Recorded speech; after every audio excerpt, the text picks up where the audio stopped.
Hi, it's Karen here. Welcome to another day in our 24 days of tags for 2020. Here I'm using one of my favourite techniques of all time, which is Brushos on a gel plate. I'm using all Lavinia stamps today. I've got the Pheasant.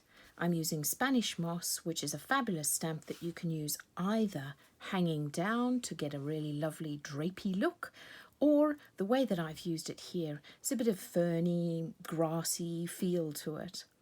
So I'm going to use the gel plate that's 3.5 inches by 7 inches, and I'm going to use the whole piece, and then I'm going to cut the tag from the pieces that I like the best. For my background, I'm going to use one of the fabulous new dye ink pads from Lavinia called Paprika. They are really juicy pads.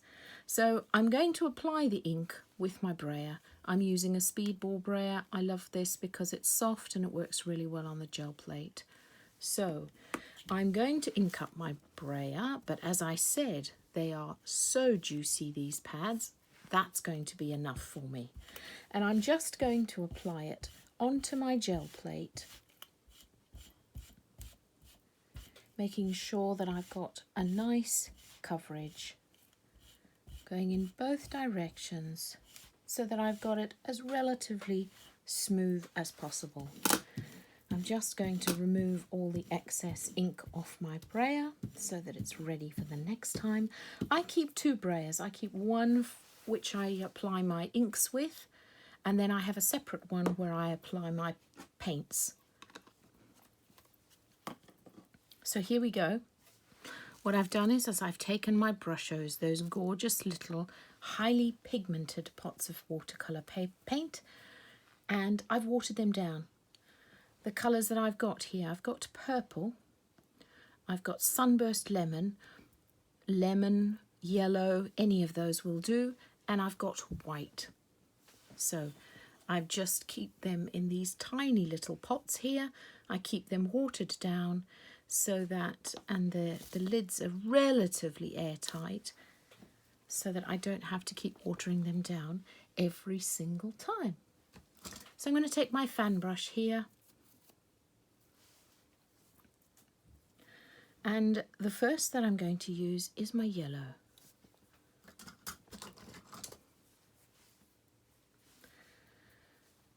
And I'm just going to tap this all over my gel plate. Now, you might say, how much do I put on? That's going to depend on how watery you want it, how smushed, the kind of smushed effect that you want. Because if you notice here, I hope you're picking it up, here it's a really lovely smushed effect. Here I've got bits of almost blobs, splatters, splodges, whatever word we want to use, which haven't quite smushed all together. I like a combination of both. So the more Brushos you apply, the more smushing you're going to get. I'm sure there must be technical terms for these, but here you go. So there we are. That's my yellow. And now I'm going to apply a bit of purple. I kept that yellow predominantly, although not entirely, to the centre of the gel plate. And now I'm going to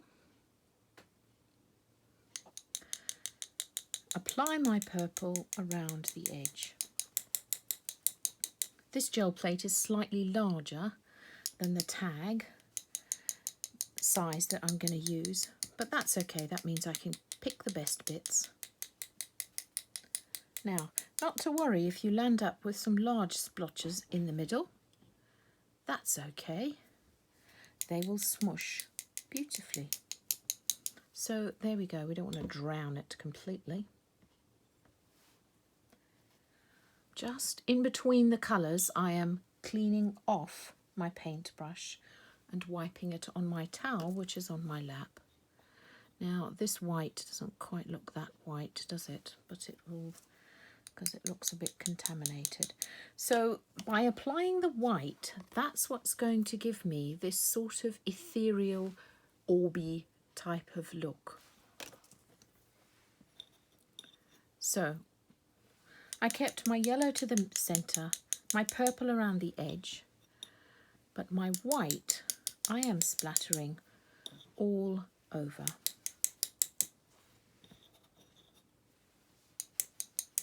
Oh. Yeah, there's one downside to having your brushes permanently mixed up, and that's because after a while they tend to get a bit gloopy. So I shall probably, at the end of this session, I shall probably wipe them clean.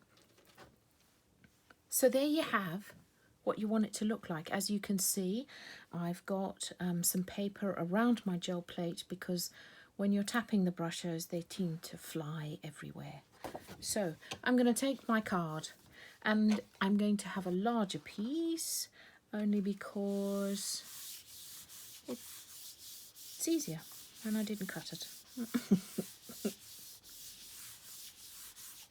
Now, I have applied quite a lot of brushes on here, so we're going to get quite a smushed effect. Just check that out. No two will ever be the same. So whilst that looks a little darker than that one, once it dries, it will soften a little. Obviously on this one, I put more white. So we'll see what that looks like once it's dry. In the meanwhile, I'm going to have another go because honestly, you can't just stop at one. I just play like this for a couple of hours at a time. All sorts of different colours for my backgrounds. Just check what I've done. This one is using graphite in the same element series. Graphite for the background, and look at that, I just love it. You might see me use that for another tag later on in our series. And then again, using the same technique, isn't that fun? I just concentrated the brushes to the center of that piece of card. Then something very pink. Again, I used graphite for the background here. And of course, one of my favourite colours, blue.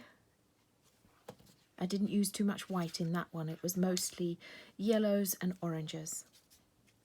So there we have a little play, have some fun. I'll come back to you when my first piece is dry. So here we are, it's all lovely and dried. And what I did was I cut the size of the tag. It's 6.5 centimetres by 12.5. And then I just snipped the corners. And I used, as I said, the best pieces of my print. So the first thing I'm going to do now is I'm going to stamp my pheasant. Now, because I don't usually use a stamp press, but because he is a pretty solid image there, I don't want any mistakes. So I'm going to use my stamping platform and I'm just going to ink up my pheasant using Nocturne, VersaFine Clear Nocturne, because that gives me a nice crisp image. It takes the detail really well. So I'm just going to let all parts of that stamp touch the card, and I'm just going to very gently lift it up. I'm just going to make sure that it doesn't move at all because I don't want it to. Now, the reason I'm being extra careful here about it not moving is because the Brushos on the paper make the surface of that paper a little more rough than it would normally be. And that's another reason why I'm using the stamp press here. There we go. And now we've got a really lovely crisp pheasant on our background. I'm now going to stamp my Spanish moss, and as I said, it comes with 2 stamps in the set, and this is how I keep my stamps. I've got these tabbed sheets, they're white, they come in an A4 size. I cut them into quarters, and using one of those permanent Sharpie markers, I label what my stamp is called and I store them in a box. all neatly like that. So again, I'm just going to ink up my Spanish moss, and I'm going to just stamp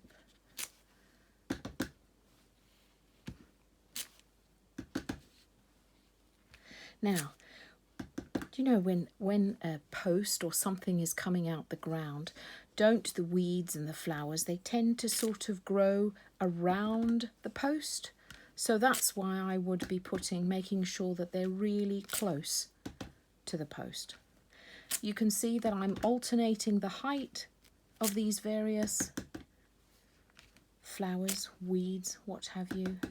And now I'm going to go in with a couple of second generation ones, just to give it a bit of extra dimension there. There we go. And then I'm going to pick up my winter berry wreath set, and again ink that up.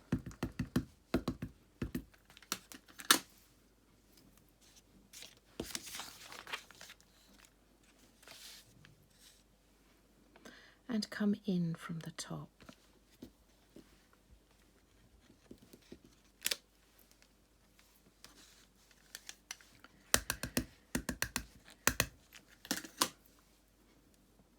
And just put a tiny extra bit in there. There we go.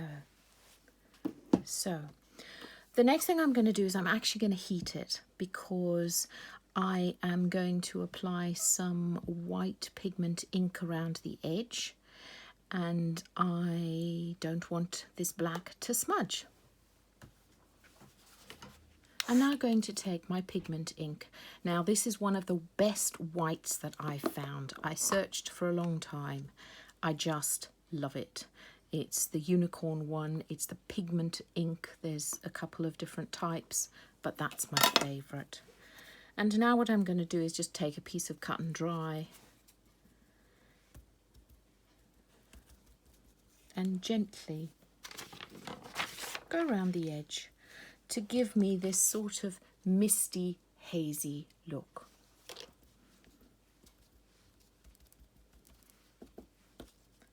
It's far better to go in gently. It's far more difficult to take it off if you put it on too harshly. And as I say, we just want a hint of it to give us this sort of ethereal look.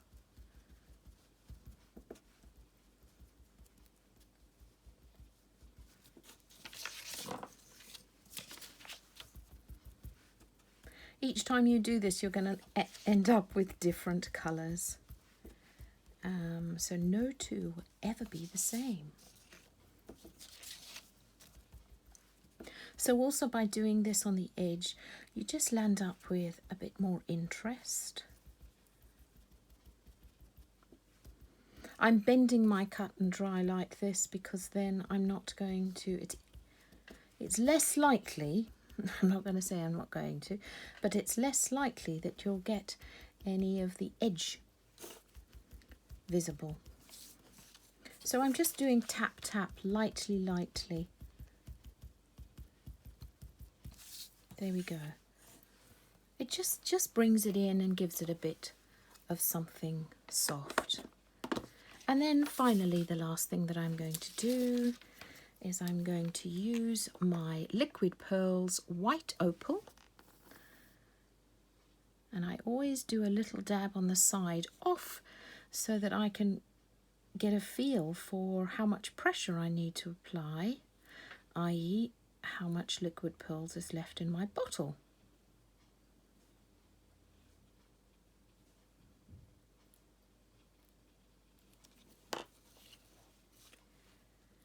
And by adding this extra pop of white, it does just bring the whole thing a bit more alive.